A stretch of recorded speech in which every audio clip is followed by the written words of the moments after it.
科技临界点，向世界介绍中国科技。Are the US technology war and sanctions working on China, or is China closing the gap faster than anticipated? Hi, I'm Lisa, and this is Threshold in China. Today we are all about competition. We will talk about how China is catching up with the US in areas where the US is ahead in the game. First, let's see how China and the US is doing. Who is leading in what sector? So we are going to do this by looking at a list. It is called the List of Critical and Emerging Technologies. It is released by a well-known Australian think tank, ASPI. According to the list, China takes the lead in 53 categories of cutting-edge technologies in areas like advanced materials and manufacturing, energy and environment, advanced information and communication technologies. China also has a sizable advantage in the domain of defense, space, robotics, transportation, and quantum technology. And China is competing very fiercely with the US in areas such as AI technologies and biotechnology, gene technology, and vaccines. The US still claims dominance over the 11 categories. Remember, this is according to the list, and they are in the field of life sciences, particularly genetic engineering. US also holds edge with natural language processing and advanced integrated circuit design and fabrication. They are vital for technologies like ChatGPT and GPUs to train them. And these are the areas that we are going to focus on today. Let's start with high-performance computing. The supercomputers are no doubt dominated by the US, and no Chinese systems make it to the top 10. But interestingly, it was only a few years ago when Chinese systems such as Sunway and Tianhe claimed the top spot. So there is a dramatic decline. Many parts of this can be explained with the fact that they haven't submitted any key data of their systems to the organization since 2020. Apparently due to the sensitivity of the matter because Top 500 is a US organization. In other words, the data Top 500 has regarding Chinese supercomputers are outdated. So, what is the current situation of Chinese supercomputers? On December 6, 2023, the Chinese National Supercomputing Centers in Guangzhou made an announcement about the launch of Tianhe Xingyi, the next-generation supercomputer system. It is equipped with MT3000 processors, designed and manufactured completely in China. The system has over 50,900,000 CPU cores and achieves a remarkable peak performance of 620 petaflops.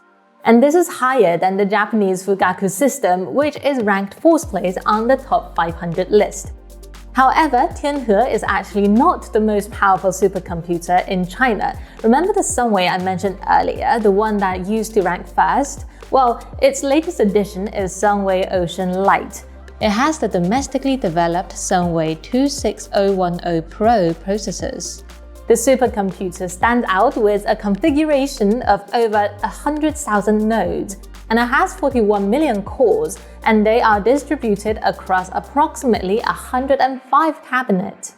It achieves a remarkable peak performance of 1,500 petaflops, and that makes it the second most powerful supercomputer globally, beaten by Frontier, which is currently the world's fastest supercomputer, and it is based in the US.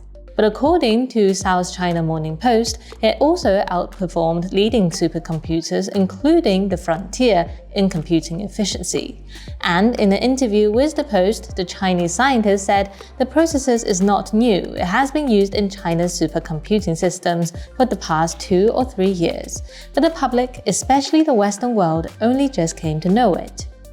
And there is one more thing. Earlier versions of Sunway and Tianhe used processors from Intel, but after years of relentless research and development, they've become fully homegrown. They are now immune to those US sanctions. Next, let's move on to AI. We see that US has been leading the way as the major powerhouse in this field. ChatGPT from OpenAI has started a revolution and pretty much changed the way we work and study. By comparison, you probably haven't heard of any Chinese AI models. How are they doing? Let's look again at international rankings. One of these is released by Hugging Face, the biggest community of open source AI models. As of the OpenLLM leaderboard, the Qianwen 72B model from China's Alibaba tops the list, beating the more popular Llama model from Meta. Okay, so that's open source models, but what about closed source ones such as ChatGPT-4? So the main difference between open source models and closed source one is that open source models are freely available for everybody to view, modify, and distribute, while closed source models are exclusive and not publicly accessible. Stanford University has got a leaderboard that tracks various language models, both closed source and open source. On the list, we can see the Chinese-made E34B chat ranks just behind GPT-4 and the GPT-4 Turbo, securing the sad spot. Given that ChatGPT was unveiled only a year ago, Chinese models are closing in on their US counterparts, with a difference of less than a year. But the government has restricted NVIDIA to sell its GPUs to China, and AI models are trained on GPUs, so they're trying to slow down China's AI development. How is it working so far? Let's see what experts in China's AI community have to say about this. In August, Liu Qingfeng, the chairman of Chinese AI giant iFly Tech, commended Huawei for manufacturing a GPU that he claimed was essentially equivalent to NVIDIA's A100. He stated that iFly Tech was collaborating with Huawei to develop hardware. It is believed that the hardware in question was powered by Huawei's GPU called Ascend 910B, which is a previously undisclosed model, and its capabilities were, quote, on par with NVIDIA's A100. Like iFly Tech, Baidu also ordered 1,600 Huawei 9110B chips for the development in 200 servers during August. Analysis and sources noted that while the 910B chips exhibit comparable raw computing power to NVIDIA's offerings, they still lagged in terms of performance.